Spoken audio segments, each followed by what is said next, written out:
Act 29. Criminal Offences ACT 1960. Part 1. Chapter 2. Section 11. Intent. 1. Where a person does an act for the purpose of causing or contributing to cause an event, that person intends to cause that event, within the meaning of this act, although in fact, or in the belief of that person, or both in fact and also in that belief, the act is unlikely to cause or to contribute to cause the event. 2. A person who does an act voluntarily, believing that it will probably cause or contribute to cause an event, intends to cause that event, within the meaning of this act, although that person does not do the act for the purpose of causing or of contributing to cause the event. 3. A person who does an act of a kind or in a manner that, if reasonable caution and observation had been used, it would appear to that person a. That the act would probably cause or contribute to cause an event, or b. That there would be great risk of the act causing or contributing to cause an event.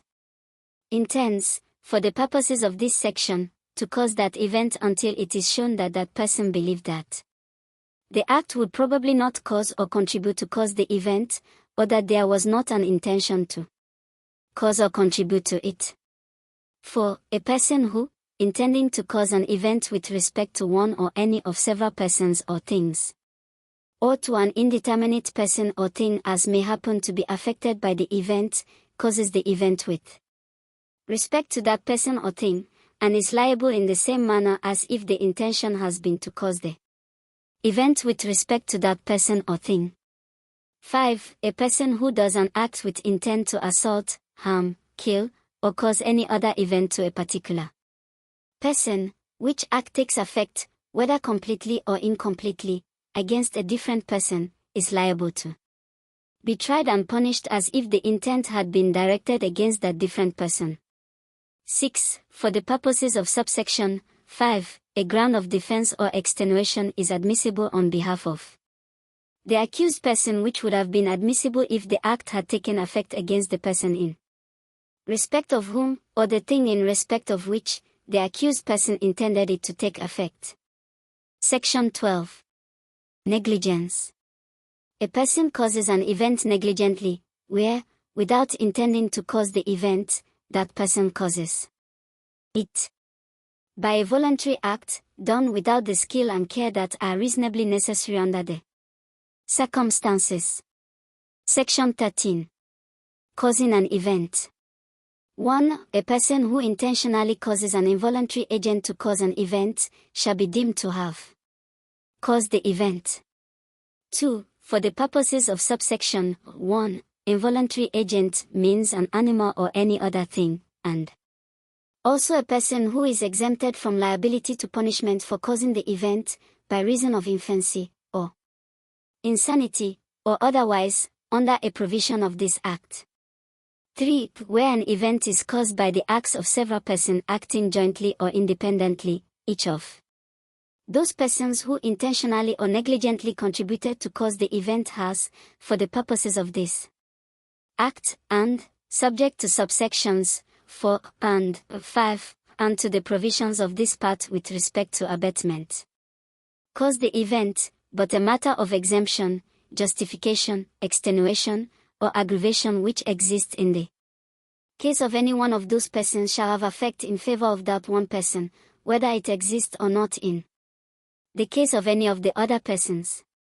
4. A person shall not be convicted of having intentionally or negligently caused an event if, irrespective of the act of that person and the acts of any of the persons acting jointly with that person, the event would not have happened but for the existence of a state of facts, or the intervention of any other event or of any other person, the probability of the existence or intervention of which other event or person the accused person did not take into consideration, and did not have a reason to take into consideration. 5. Subsection 4 does not apply where a person is charged with having caused an event by an omission to discharge a duty for averting the event. 6. A person beyond the jurisdiction of the courts, who causes a voluntary agent to cause an event. within the jurisdiction, shall be deemed to have caused the event within the jurisdiction. 7. Subject to this section, and to the special provisions of a particular section of this Act, it is a question of fact whether an event is fairly and reasonably to be ascribed to a person's act as having been caused by that act. 8. A person shall not, by reason of anything in this section, be relieved a. From a liability in respect of an attempt to cause an event, or b. From a liability in respect of a negligent conduct, if the negligent conduct is punishable under this Act irrespective of whether it actually causes an event. Section 14. Consent. In construing a provision of this Act where it is required for a criminal act or criminal intent that an act should be done or intended to be done without a person's consent, or where it is required for a matter of justification or exemption that an act should be done with a person's consent. A consent is void if the person giving the consent is under 12 years of age, or in the case of an act involving a sexual offense, 16 years, or is, by reason of insanity of immaturity, or of any other permanent or temporary incapability whether from intoxication or any other cause, unable to understand the nature or consequences of the act to which the consent is given. B. A consent is void if it is obtained by means of deceit or duress. C. A consent is void if it is obtained by or under the exercise of an official, a parental, or any other authority, and the authority which is exercised otherwise than in good faith for the purposes for which it is allowed by law, is for the purposes of this section, a power unduly exercised. D. A consent given on behalf of a person by the parent, guardian of that person, or any other person authorized by law to give or refuse consent on behalf of that person, is void if it is not given in good faith for the benefit of the person on whose behalf it is given. E. A consent does not have effect if it is given by reason of a fundamental mistake of fact. F. A consent is, for the purposes of this section, obtained by means of deceit or duress, or of the undue exercise of authority, or to have been given by reason of a mistake of fact, if it would have been refused but for the deceit, duress, exercise of authority, or mistake. G. The exercise of authority, for the purposes of this section, is not limited to the exercise of authority by way of command, but includes influence or advice purporting to be used or given by virtue of an authority.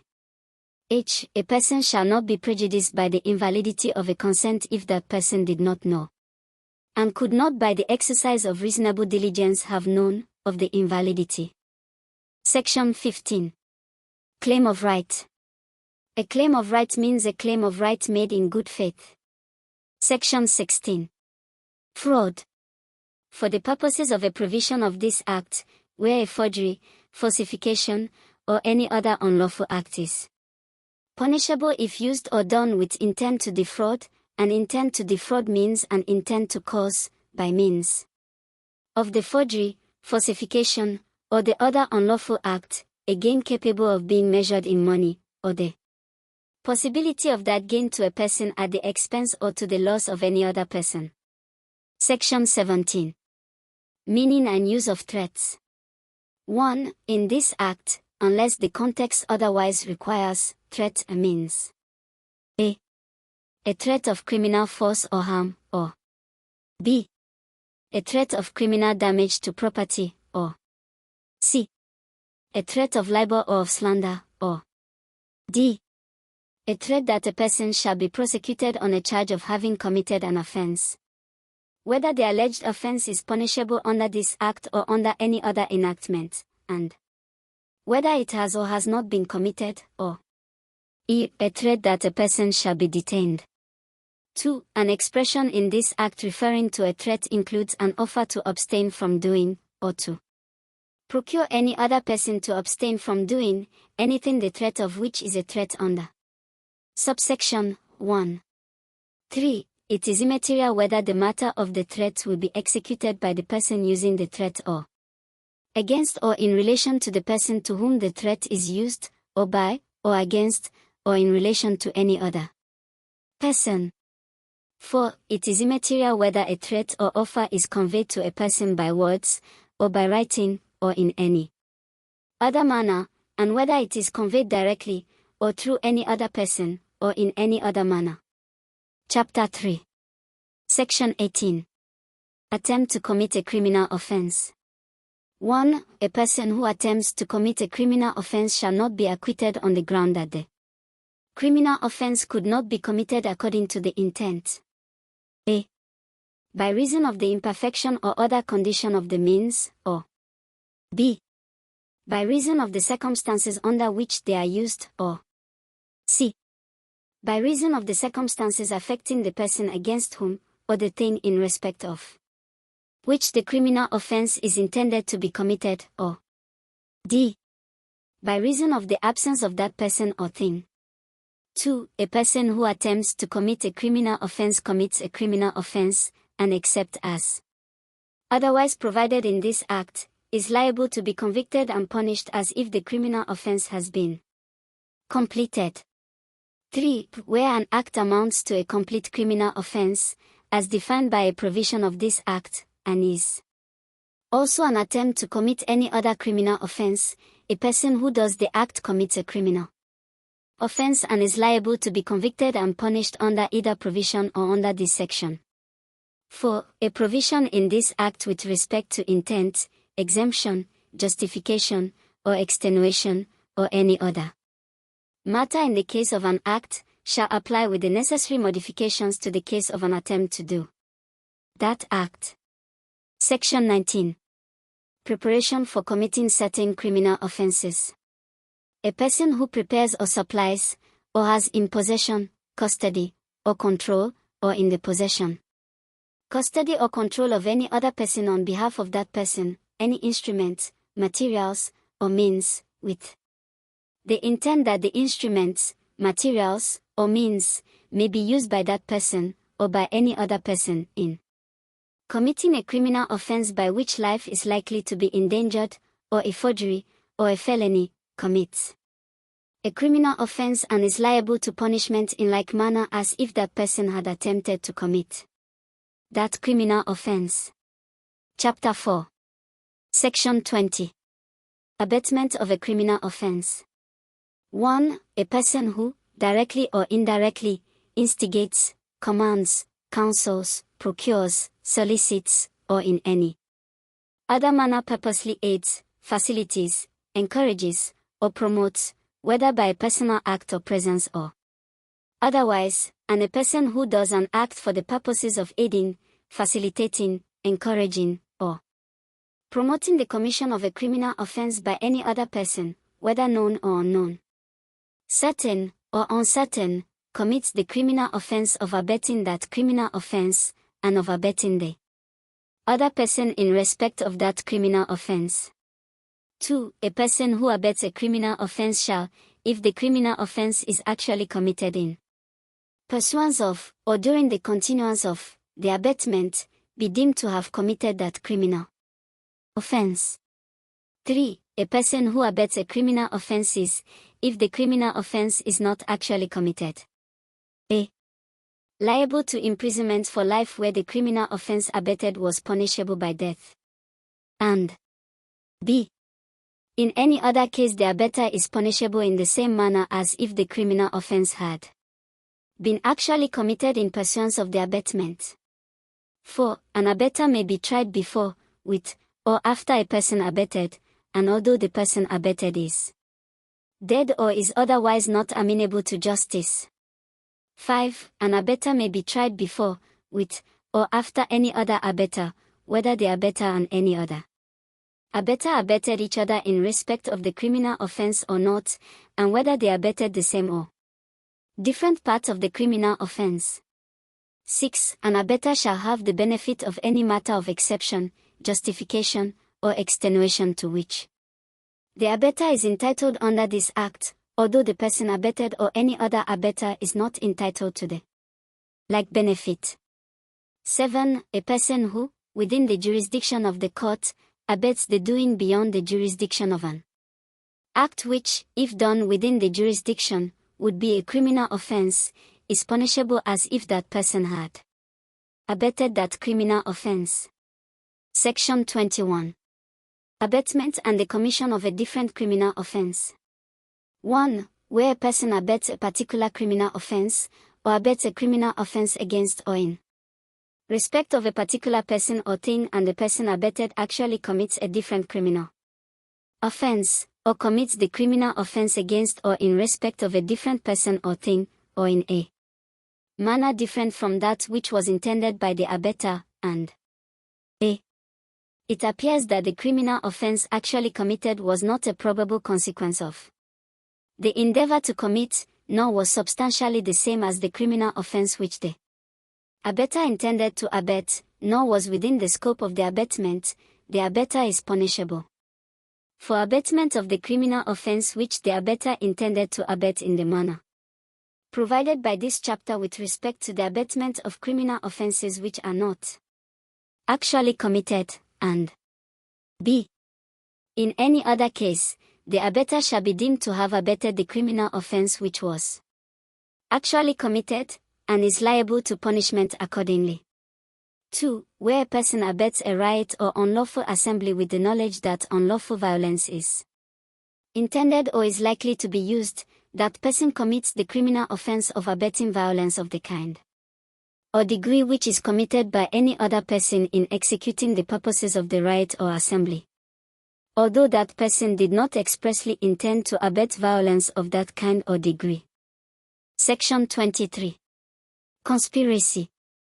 1. Where two or more persons agree to act together with a common purpose for or in committing or abetting a criminal offense, whether with or without a previous concert or deliberation, each of them commits a conspiracy to commit or abet the criminal offense. 2. A person within the jurisdiction of the court can be convicted of conspiracy by agreeing with another person who is beyond the jurisdiction, for the commission of abetment of a criminal offense to be committed by them or either of them, or by any other person, within or beyond the jurisdiction.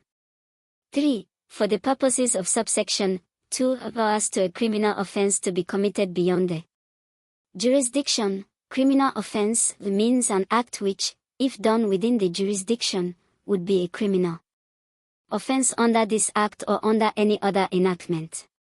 Section 24. Punishment for conspiracy.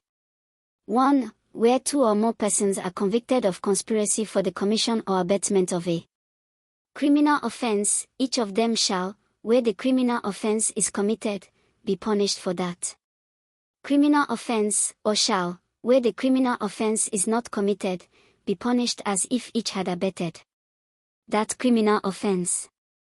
2. A court having jurisdiction to try a person for a criminal offense shall have jurisdiction to try a person charged with conspiracy to commit or abet that criminal offense. Section 25. Harboring a criminal. A person who, knowingly or having reason to believe that any other person has committed or has been convicted of a criminal offense, aids, conceals, or harbors that person, with the purpose of enabling that person to avoid lawful arrest or the execution of the sentence, commits a misdemeanor. Chapter 5. Section 26. Infant incapable of committing a criminal offense. For the purposes of the criminal law, a person under 12 years of age is incapable of committing a criminal offense. Section 27. Special verdict in respect of an insane person. Where a person is accused of a criminal offense, the special verdict provided by the Criminal and Other Offences Procedure Act, 1960, Act 30, in the case of insanity is only applicable. A. If that person was prevented, by reason of idiocy, imbecility, or a mental derangement or disease affecting the mind, from knowing the nature or consequences of the act in respect of which that person is accused, or b. If that person did the act in respect of which that person is accused under the influence of an insane delusion of a nature that renders that person, in the opinion of the jury or of the court, an unfit subject for punishment in respect of that act. Section 28. Criminal liability of an intoxicated person. 1. Except as provided in this section, intoxication is not a defense to a criminal charge. 2. Intoxication is a defense to a criminal charge if by reason of the intoxication the person charged, at the time of the act complained of, did not know that the act was wrong or did not know what that person was doing, and a. The state of intoxication was caused without the consent of that person by the malicious or negligent act of another person, or b. The person charged was, by reason of intoxication, insane, temporarily or otherwise, at the time of the act. 3. Where the defense under subsection 2 is established, then a. In a case falling under paragraph a, the accused person shall be discharged, and b. In a case falling under paragraph b, the special verdict provided for by the Criminal and Other Offences Procedure Act, 1960, Act 30, in the case of insanity shall apply. 4. Intoxication shall be taken into account for the purpose of determining whether the person charged had formed an intention, specific or otherwise, in the absence of which the person charged would not be guilty of the criminal offense. 5. For the purposes of this section, intoxication includes a state produced by narcotics or drugs. Section 29. Ignorance or mistake of fact or of law. 1. A person shall not be punished for an act which, by reason of ignorance or mistake of fact in good faith, that person believes to be lawful. 2. A person shall not, except as in this act otherwise expressly provided, be exempt from liability to punishment for an act on the grounds of ignorance that the act is prohibited by law.